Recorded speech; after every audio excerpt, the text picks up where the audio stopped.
የኢትዮጵያ ወጪ ንግድ ምርቶች መካከል ዋነኛው የሆነው የቡና ምርት በሚሊዮኖች የሚቆጠሩ ዜጎች መተዳደሪያ ነው።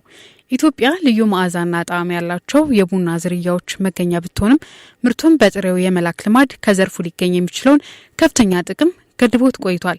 በአሁኑ ወቅት ይህንን አካሄድ በመቀየር በቡና ምርት ላይ እሴት ጨምሮ ለዓለም ገበያ ለማቅረብና የተሻለ የውጭ ምንዛሬ ለማስገኘት ሰፊ ጥረቶች እየተደረጉ ይገኛሉ። ሀገሪቱ በአሁኑ ወቅት ከቡና ወጪ ንግድ በዓመት ከ1.1 ቢሊዮን እስከ 1.4 ቢሊዮን ዶላር ገቢ የምታገኝ ሲሆን ይህ ምርት በአጠቃላይ የሀገሪቱ ወጪ ንግድ ላይ ከ30 በመቶ በላይ ድርሻ እንዳለውም ይነገራል። የዘርፉ ተዋናዮችና ነጋዴዎች እንደሚገልጹት ቡናን እሴት ጨምሮ መቁላት፣ መፍጨትና ደረጃውን በጠበቀ መልኩ አሽጎ መላክ በዓለም ገበያ ላይ ተወዳዳሪ ለመሆን ብቸኛው አማራጭ ነው።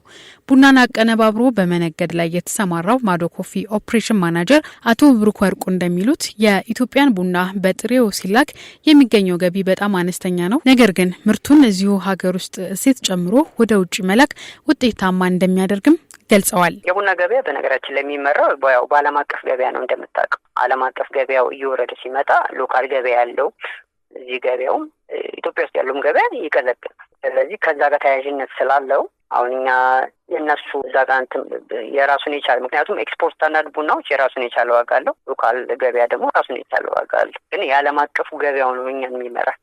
ያለውን እንቅስቃሴም የዋጋ መጨመርም መቀነሱ ያ ነገር የሚመራን እሱ ነው። አንደኛ ምክንያት ወደ ዓለም አቀፍ ገበያ ውስጥ ለመግባት ያው ሎካል ገበያው ላይ በደንብ መሰራጨት አለብን።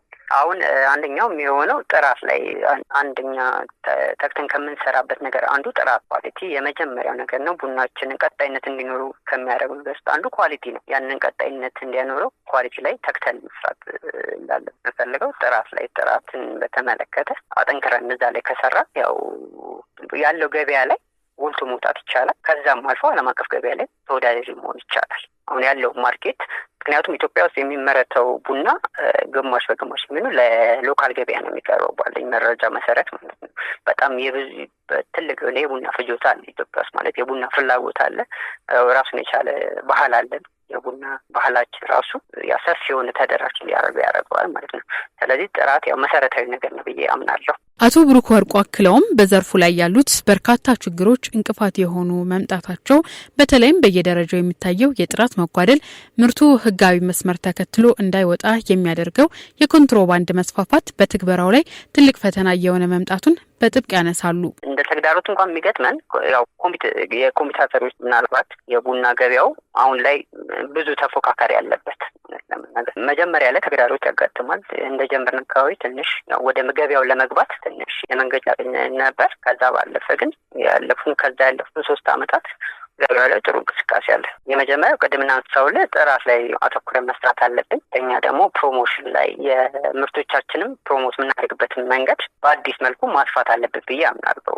በተለይ ለውጭ ዜጋዎች ያላቸው አሁን በውጭው ዓለም ብዙም ከአፍሪካ ተቆልቶ የሚሄደውን ቡና ብዙም ፈቃደኛ አይደሉም እና ያን ነገር ለመቀየር በተለየ መልኩ ጥራት ላይ አተኩረን ሰርተን ወደ ገበያው መግባት አለብን። የተለየ ፕሮሞሽን መስራት አለብን። ያንን ነገር ምን ያህል ጥራት እየሰራ እንደሆነ የሚገልጹ ነገር በደንብ ማሳወቅ አለብን። እንደ አሰራር አሁን ያለበት አሰራር ያው በእኛ ጋር ጥሩ ነው ማለት አሁን የቡና በፊት ላይ ትንሽ ችግር ነበር። ቼክ ገበያ ከመክፈቱ በፊት ቡናን እንደ ልብ ለማግኘት ያስቸግራል፣ ጥራት ያለውን ለማግኘት ያስቸግራል እና ሁለተኛ ደግሞ ኮንትሮባንድ ላይ ያሉ ነገሮች እሱን ነገር መንግስት ያው ጥሩ እርምጃ ቢወስድ እዛ ላይ አንዳንድ ቡናዎች ያው እንደሚታወቀው ኮንትሮባንድ ላይም ብዙ ቡናዎች ይወጣሉ። ከዛ ውጭ ያሉ ነገሮችን ወደ ሎካል ገበያው በሲስተም አስገብቶ ካለው ገበያ ጋር መቀላቀል የሚቻልበት ነገር እና ኮንትሮባንድን መክታት ቢቻል እዛ ጋር ለእኛ ቻሌንጅ ቢሆን ነገር ያስተካክላል ብዬ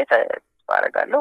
ሁለተኛ ደግሞ ባለሙያዎች በቡያው ላይ አሁን እኛ ጋር የሚሰሩ ብዙ ሰራተኞች አሉ። ሰራተኞቻችን በቡና ቀመሳ እንደዚሁም በቡና አቆላል የሰለጠኑ ናቸው። ለሙያው ብቁ የሆኑ ባለሙያዎችን መቅጠር፣ ቡናን እሴት ጨምሮ ወደ ውጪ ለመላክ መንግስት ተግዳሮቶችን በመቀነስ የማበረታቻ ስራ መስራት አለበት ሲሉም ተናግረዋል። እሴት ጨምረው ለሚልኩ በጣም ማበረታቻ መኖር አለበት። ምክንያቱም ጥሬ ቡናውን በምትልከው ጊዜ ምንም አይነት ቫልዩ አይኖረውም።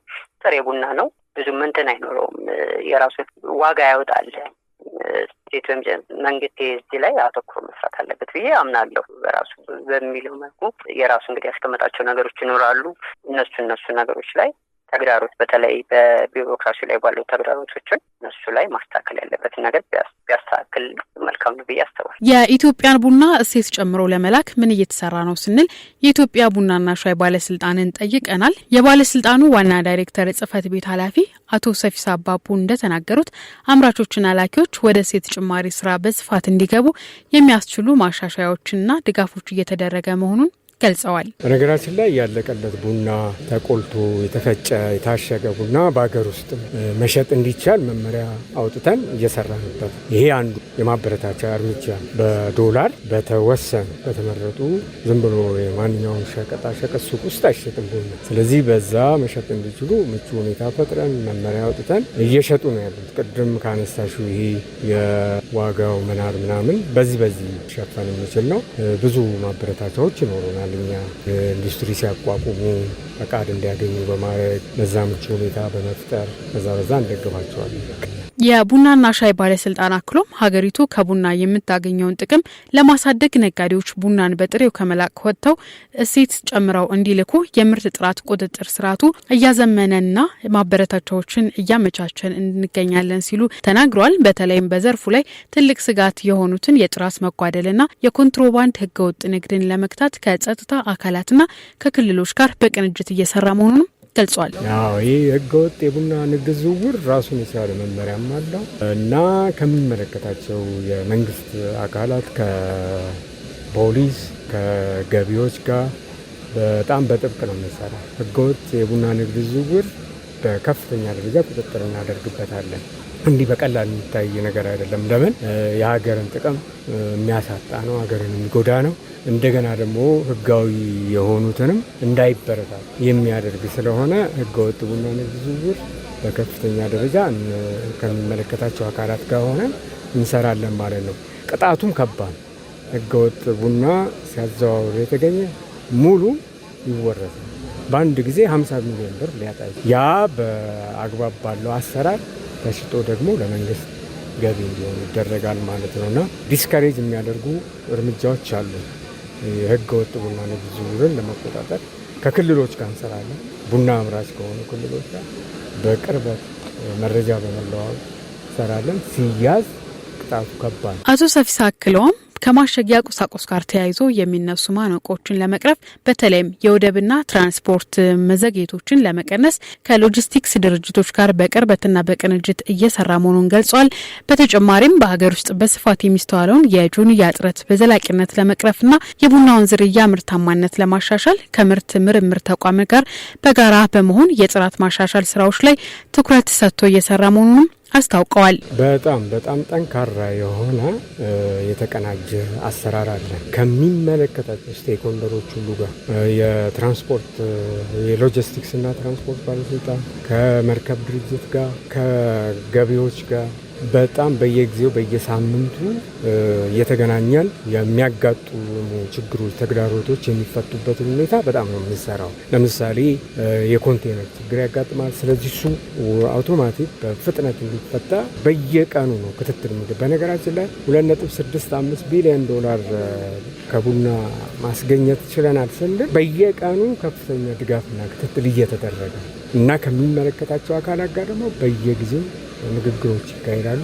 በጠቅላይ ሚኒስትር ጽህፈት ቤት በየጊዜው ኤክስፖርቱ ይገመገማል። የጋራ መድረክ አለን። የኤክስፖርት አስተባባሪ ኮሚቴ የሚባል አለና ስለዚህ እዛም ላይ ችግሮች ይነሱ ከኮንቴነር አንጻር፣ ባቡር አንጻር፣ ከተለያዩ አሁን ለምሳሌ ጆንያ ጥረት ሊኖር ይችላልና እነዛ የሚፈቱበትን በአፋጣኝ የሚፈቱበትን ሁኔታ እየፈጠረ ከተቋማት ጋር በጋራ እንሰራለን። ከምርምር ተቋማት የምርት ጥራትን ለማሻሻል ምርታማነትን ለማሳደግ የተሻሻሉ ዝርያዎች በምርምር ተቋማት ይወጣሉ። አሁን ጅማ ግብርና ምርምር አለ፣ ሌሎችም የተለያየ ቦታ ላይ እዚህ ሐዋሳ አቅራቢያ ላይ አሉና ከነሱ ጋር በጣም የጠበቀ ግንኙነት አለን። ጥራት እናሻሽላለን ስንል ከምርምር ተቋማት ጋር ሆነን ከዩኒቨርሲቲዎች ጋር ሆነን የቡና ዋጋን በተመለከተም በገበያው ላይ ያልተገባ የዋጋ መዋዠቅና ብዝበዛ እንዳይኖር በተቀመጠው የዋጋ ተመን መሰረት ጥብቅ ቁጥጥር እየተደረገ መሆኑን ባለስልጣኑ አስረድቷል። የኢትዮጵያን ልዩና ምርጥ ቡና ለዓለም አቀፍ ገበያ በተሻለ ዋጋ ለማስተዋወቅ